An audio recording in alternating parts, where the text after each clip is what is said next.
पहले अपने शिव गुरु के चरणों में प्रणाम करती हूँ, मैया पार्वती के चरणों में प्रणाम करती हूँ, लीलम दीदी हरेंद्र भैया के चरणों में प्रणाम करती हूँ, सभी गुरु भाई गुरु बहन के चरणों में प्रणाम करती हूँ, माता पिता के चरणों में प्रणाम करती हूँ। मेरे प्रणाम को स्वीकार कीजिए। गुरु भाई गुरु बहना एक कथा सुनाने जा रही हूँ, कृपा करके कथा को ध्यान से सुनिएगा। ध्यान से सुनने से ज्ञान मिलता है। आधी अधूरी कथा नहीं सुनना चाहिए, क्योंकि शिव गुरु का अपमान होता है। पूरा कथा सुनने से कथा के रहस्य के बारे में पता चलता है, कथा में क्या बताया गया उसका भी ज्ञान हो जाता है। इसलिए कथा को हमेशा पूरा सुनना चाहिए।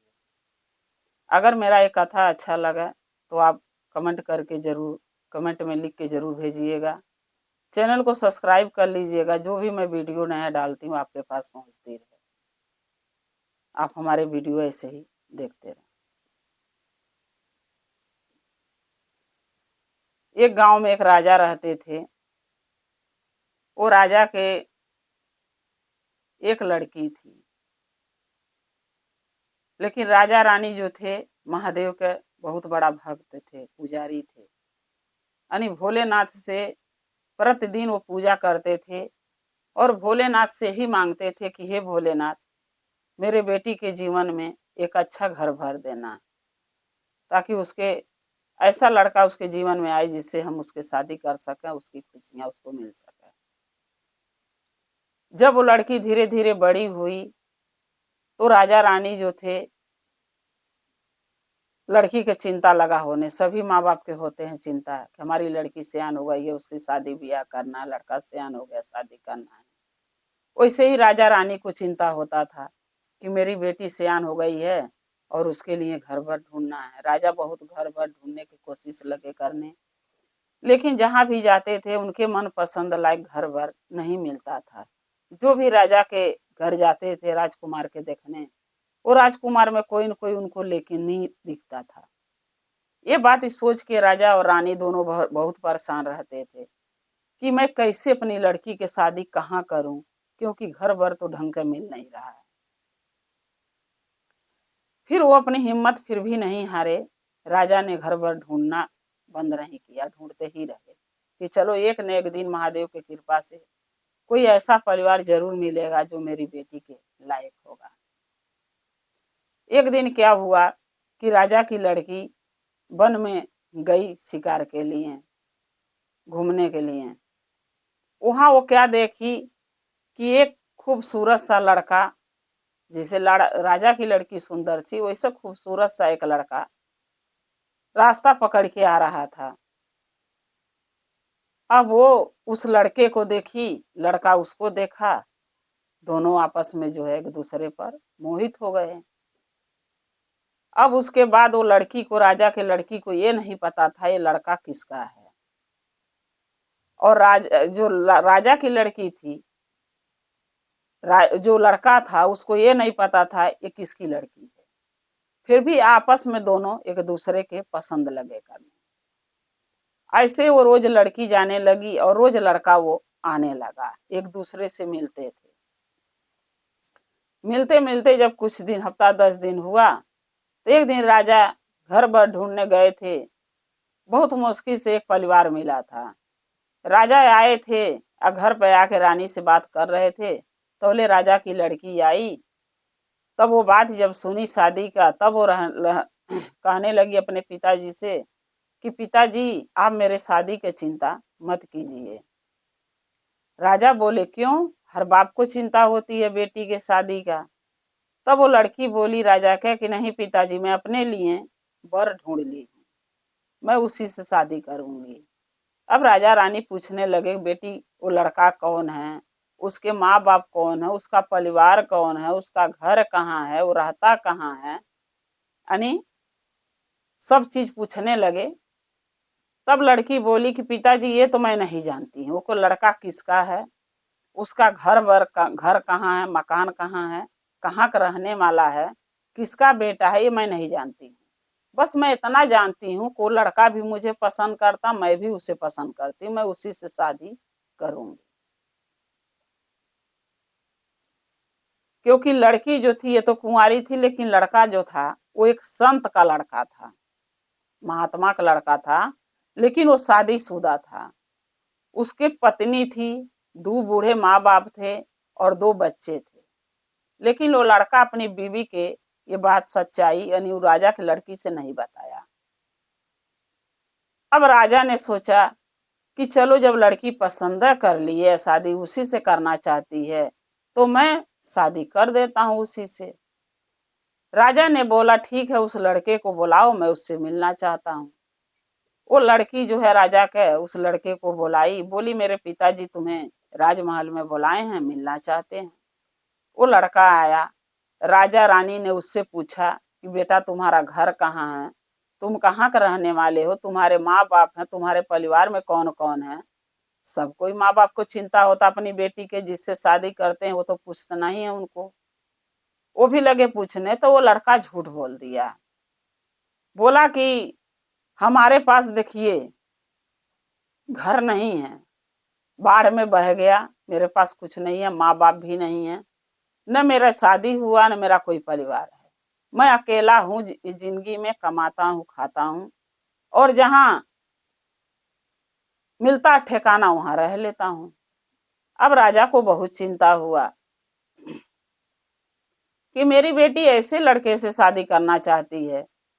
मैं सोचा कोई राजकुमार ढूंढी होगी, राजकुमार होगा, किसी देश का राजा होगा, लेकिन नहीं, मेरी लड़की तो ऐसे लड़का शादी करना चाहती है जिसके पास न अपना घर है, न द्वार है, न परिवार है, न रहने का ठिकाना, न खाने का भोजन है। उसके साथ मेरी लड़की कैसे रहेगी। फिर राजा ने अपनी लड़की को बहुत समझाया, लेकिन लड़की नहीं मानी, बोली नहीं, हम शादी करेंगे तो उसी से। राजा बोलने लगे वो लड़का गरीब है, उसके पास कुछ नहीं है, न घर है, न परिवार है, तुम्हें कहाँ ले जाके रखेगा। लड़की बोली जहां वो रहेगा वहीं मैं रह लूंगी, क्योंकि उसके प्यार के जाल में जो फंस गई थी, उसको अच्छा बुरे का तो पहचान दिख नहीं रहा था, क्या अच्छा है क्या बुरा। अब राजा सोचने लगे कि ठीक है, अगर शादी नहीं करूंगा तो हो सकता दोनों ये कहीं चल भी जाएंगे, हमारा नगर देश छोड़ के। राजा ने मजबूरी में आके लड़की के अपने शादी कर दी। फिर शादी के बाद राजा सोचने लगे कि चलो दामाद को महल में ही रख लेंगे। जब वो लड़के से बात किए कि बेटा शादी तो कर दी लड़की के, तुम यहीं रहो, बोला नहीं, मैं यहाँ नहीं रहूंगा, मैं बहुत खुददार हूँ, अब मैं जहाँ रहूंगा, जिस हालत में रहूंगा उसी हालत में आपके लड़की के लेके रहूंगा, लेकिन आपके दरबार में मुझे घर जमाई बन के रहना मंजूर नहीं। राजा बोले ठीक है, नहीं रहना चाहते हो, लेकिन तुम्हारे लिए मैं कुछ कर तो सकता हूँ। राजा ने क्या किया, अपनी लड़की के नाम से आधा राजपाट दे दिया और उसके लिए एक महल बनवा दिए गांव से थोड़े दूर पर। बोले जाओ वहीं तुम दोनों रहना। अब दोनों ये राजा के लड़की और वो संत का लड़का दोनों रहने लगे। जब संत का लड़का अपने घर नहीं पहुंचा 2-4-10 दिन, तब संत को, असंत के पत्नी को और उसकी बीवी को टेंशन लगा होने, चिंता लगा होने कि रोज तो ये जाते थे काम पर, चले आते थे घर, हफ्ता 10 दिन हो गया रहने आए नहीं, कहाँ रह गए। जब वो पता लगे लोग करने, तब उसकी बीवी के, संत के बहू के पता चला कि मेरा पति तो एक राजा के लड़की से शादी करके और एक राजा के गांव में ही, देश में ही रह रहा है, कोई बताया। फिर वो अब संत की पत्नी बहू सोचने लगी कि चलते हैं अपने पति से एक बार मिल के पूछती कि ऐसा मैं कौन सा गुनाह करी, कौन सा पाप करी, जो हमके छोड़ के, अब 2-2 को बच्चे छोड़ के, अपने बूढ़े माँ बाप के छोड़ के एक लड़की से शादी कर ली और उसके साथ रह रहे हैं। क्या ऐसी कमी हम लोगों के अंदर थी। जब ये बात वो पूछने के लिए गई, तो ये बात तो रानी की लड़की को पता नहीं था कि इसके परिवार है शादीशुदा, क्योंकि वो लड़का झूठ बोला था। जब वो गई तो वो लड़का तो, उसका पति तो मिला नहीं, यानी एक तरह मान लीजिए कि राजा की लड़की मिलने नहीं दी, था वो घर ही में, बोली घर पर नहीं। तब वो बोली संत की बहू कि आप कौन हो। तब वो कहती है कि मैं उनकी पत्नी। तब वो संत की बहू बोली वो मेरा पति है, मैं उनकी पत्नी हूँ, उनके बूढ़े माँ बाप हैं, हमारे 2 बच्चे हैं, और आप कह रही हो मैं उनकी पत्नी हूँ। तब वो बोलने लगी लड़की राजा की कि नहीं, वो मेरे से शादी किया है, उसने बोला था कि मेरे कोई परिवार नहीं है, कोई बीवी बच्चा नहीं है, कोई नहीं है मेरे पास, मैं अकेला हूँ। तो कैसे मैं मानूं कि वो तुम्हारे पति। तब संत की बहू बोली कि एक बार उनको बुलाओ। तब राजा के लड़की को समझ में आ गया कि लग रहा है ये सच बोल रही है, अगर वो आएगा तो सच बोल देगा, तो हो सके अपनी पत्नी के साथ चला जाए। तब वो कह रही है राजा की लड़की कि नहीं, वो घर में नहीं था, वो घर ही में, लेकिन बहाना कर दी। तब संत की बहू बोली कि मैं घर में हेली के महल में ढूंढ लेती हूँ, नहीं है तो। तब वो बोली राजा की लड़की कि नहीं, मेरे महल में तुम नहीं हिल सकती। तुम होती कौन हो? ऐसे भिखारन, ऐसे फटा पुरान कपड़ा पहनने वाली औरत, और मेरे पति को अपना पति बना रही है। तुम्हारे जैसे भिखारन बहुतेरे आती हैं। तुम सोची कि राजमहल में ठाट बाट से एक लड़का रह रहा, उसको अपने पति बना लूं, राजपाट हड़प लूं। सो मैं होने नहीं दूंगी, तुम्हारा यहाँ कोई पति नहीं रहता, भाग जाओ यहाँ से। राजा की लड़की उसको, औरत को, यानी संत की बहू के भला बुरा करके कह के उसको घर से खदेड़ दी, दुआरे से, दरवान से खदेड़वा दी। वो बेचारी चली गई रोते हुए। घर गई, सास ससुर यानी संत और उनकी पत्नी पूछे अपनी बहू से कि क्या हुआ, क्यों रो रही हो, मिला वो लड़का हमारा। तब वो सारी बातें बताने लगी, कैसे ऐसी बात है, वो राजा के लड़की से शादी कर लिए हैं और मुझे भूल गए हैं, वो मुझसे मिलना भी नहीं चाहते हैं, और राजा की लड़की मुझसे मिलने भी नहीं दी, और बोली हमके उल्टा सीधा बोल के भिखारन बना के, भिखारन बोली, दलिद्र बोली, उल्टा सीधा बोल के मुझे खदेड़ दी। तब संत और संत की पत्नी बोले कि बेटी चिंता मत करो बहू, महादेव पर भरोसा रखो, क्योंकि हमारे जो देवों के देव महादेव हैं वो तुम्हारे ऊपर दया एक दिन जरूर करेंगे। क्योंकि जो संत की बहू थी गुरु भाई गुरु बहिना, वो शिव महादेव के शिष्या थी, बहुत पूजा भक्ति आराधना महादेव का करती थी। क्योंकि बिना पूजा किए, नहा धो के, बिना पूजा किए, बिना उनका भक्ति किए, बिना उनसे दया मांगे महादेव से, बिना उनके भोग लगाए खुद भोजन नहीं करती थी। यानी महादेव के प्रति उसको बहुत भरोसा, बहुत विश्वास था।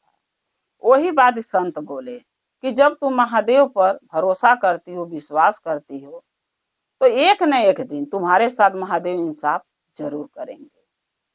तुम्हारा पति तुम्हें मिले ना मिले, मेरा बेटा मुझे मिले ना मिले, लेकिन जो तुम्हारे साथ वो दोनों मिल किए, हमारा बेटा और राजा की बेटी मिल गई, वो कभी तुम्हारा आंसू व्यर्थ नहीं जाने देंगे, उसका इंसाफ महादेव जरूर करेंगे।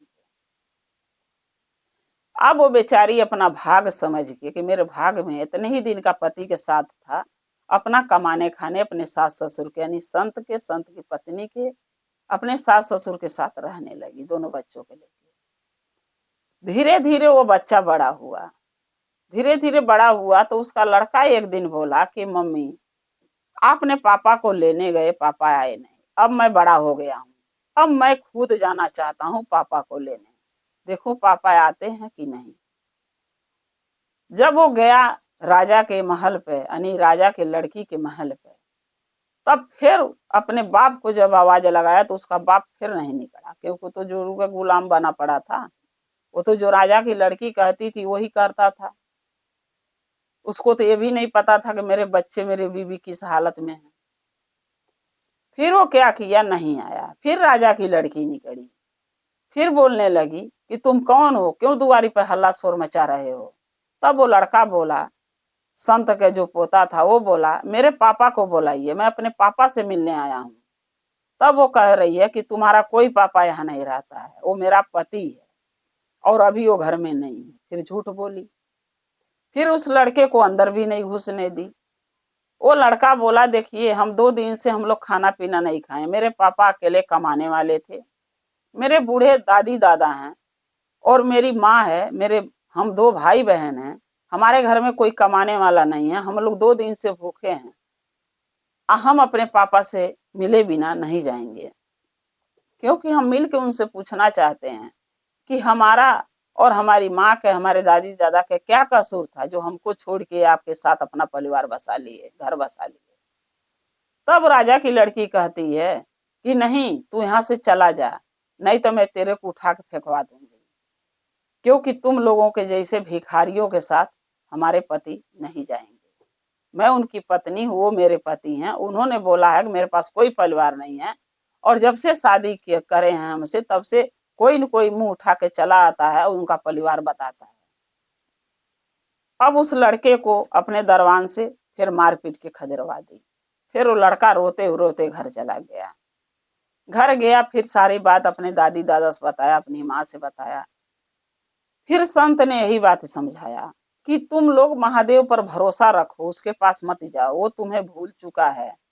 बहू के बोले कि देखो बहू, हम लोग 4 दिन का मेहमान है, बूढ़ पुरानिया हुआ, आज हैं कल नहीं रहेंगे, लेकिन ये अपने बेटी और बेटा के साथ तुम्हें अपनी जिंदगी आज से बिताना है, क्योंकि वो तुम्हारा पति अब नहीं रह गया, वो किसी और का पति बन चुका है। न वो मेरा बेटा है, न इन बच्चों का बाप है, न तुम्हारा पति है, उसको भूल जाओ। और इन्हीं बच्चों के सहारे तुम्हें जीना है। बच्चों को पोस पाल के अच्छा बुद्धि ज्ञान दो, पढ़ाओ लिखाओ, और इन्हीं के सहारे तुम्हें जिंदगी बिताना। अब वो भी औरत अपना संत की जो बहू थी अपना भाग्य मान के रहने लगी। फिर क्या हुआ,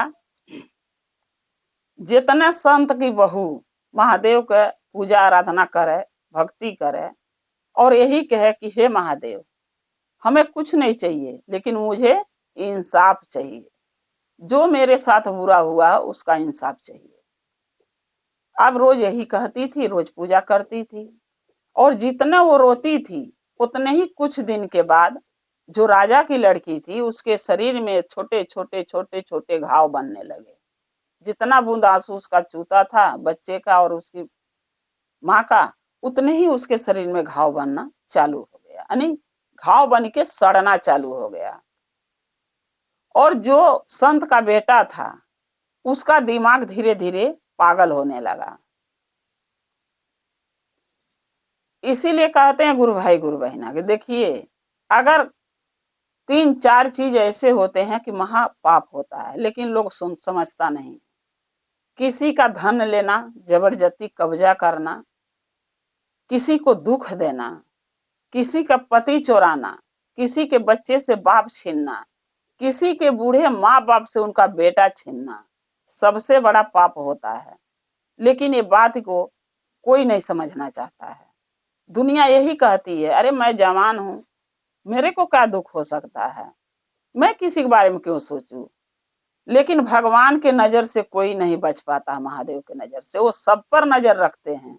कौन अच्छा कर रहा, कौन बुरा कर रहा, कौन पाप कर रहा, कौन धर्म कर रहा है, कौन अन्याय कर रहा, कौन न्याय कर रहा, सबके पर वो नजर रखते हैं। लेकिन इंसान क्या सोचता है, भगवान हमें देखने थोड़ी ना रहे हैं। अरे भगवान तो तुम्हें जन्म दे के इतना बड़ा कर रहे हैं पोस पाल के, तो भगवान तुम पर नजर नहीं रखे होंगे? नजर रखते हैं। अब जब उसके पाप का घड़ा भरने लगा तो वो जो राजा की लड़की थी उसका शरीर दाने फोड़े बन बन के सड़ने लगे, और जो उसका पति था संत का बेटा वो भी पागल हो गया, यानी उनका भविष्य सब चौपट देखिए होने लगा। उसके बाद जो है धीरे धीरे वो राजा की लड़की, क्योंकि बहुत बड़ा गुनाह होता है, पाप होता है किसी के पति के छीनना, किसी के सुहाग के अपना सुहाग बनाना, तो पाप तो दोनों बराबर किए थे।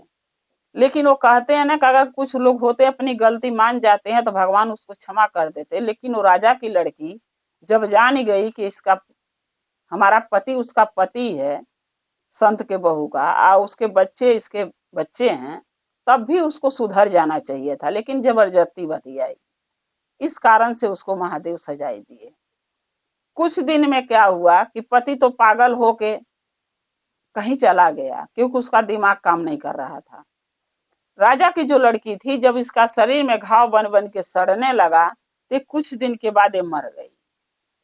जब मर गई तब भगवान महादेव के जब दरबार में उसका आत्मा गया तो वहां जाके भगवान जब देखे तो उनको सोचने लगे कि ये लड़की राजा है, लेकिन इतना पाप इतना बुरा कर्म ये करी है कि इसको अच्छे जोनी में तो जन्म दे नहीं सकते।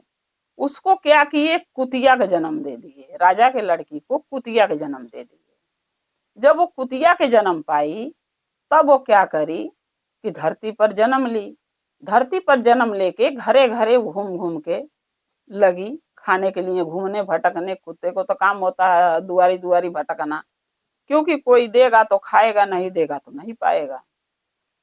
घरे घरे जब वो भटकने लगी तो उसको कोई रोटी देता था, कोई मारता था, कोई दौड़ाता था, कोई पीटता था, तो वो अपना चिल्लाती थी। जब कोई मारता था तो चेव चेव चेव चेव करके चिल्ला के, और जाके एक मंदिर था जंगल में, शिवलिंग था वहां पे छोटा सा, वहीं पे जाके वो मंदिर के सामने बैठ जाती थी और वहीं जाके चिल्लाती थी प्रतिदिन, जब कुतिया का जन्म हो पाई थे।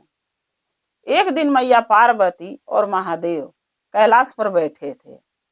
तब मैया पार्वती महादेव से कहती हैं कि हे भोलेनाथ, एक बात बताइए, आप इतना बड़ा अन्याय क्यों करते हैं अपने भक्तों के साथ? तब महादेव बोले कि मैंने क्या किया पार्वती? तब मैया पार्वती कहती हैं कि ये जो कुतिया के जन्म आप दिए, ये तो ये राजा की लड़की थी, और राजा रानी तो बहुत पूजा पाठ आपके करते थे, लेकिन फिर भी उनके लड़की के ऐसे जन्म कुतिया के क्यों दिए? तब महादेव कहते हैं कि पार्वती, तुम्हें जब नहीं पता होता है तो तुम ऐसा सवाल क्यों करती हो? तब मैया पार्वती कहती हैं कि भोलेनाथ, आप बताइएगा तो जरूर मुझे पता चलेगा, आप तो कुछ बताते ही नहीं है मुझे। तब महादेव कहते हैं कि हे पार्वती, इसको कुतिया का जन्म क्यों मिला? इसके कर्म के अनुसार, क्योंकि अपने इंसानी रूप में जब इसको मैंने जन्म दिया था पृथ्वी पर, राजा के घर बेटी बन के जन्म ली थी, तो ये अपने जीवन में बहुत बड़ा पाप करी है, जो पाप माफी के काबिल नहीं था, जो हम इसको माफ कर देते। तब मैया पार्वती पूछ रही है महादेव से कि कौन सा ऐसा पाप करी है? तब भोलेनाथ बोले कि हे पार्वती, इसने किसी का पति चोराई, किसी का बाप चोराई बच्चों का, किसी बूढ़े माँ बाप से उसका बेटा चोराई और छीन के शादी करी और जबरदस्ती से उसके साथ रहने लगी। तब मैया पार्वती बोली कि गलती तो दोनों की थी, अकेले उसकी तो थी नहीं, जो लड़का उसके ऊपर मोहित हुआ तभी तो शादी करी।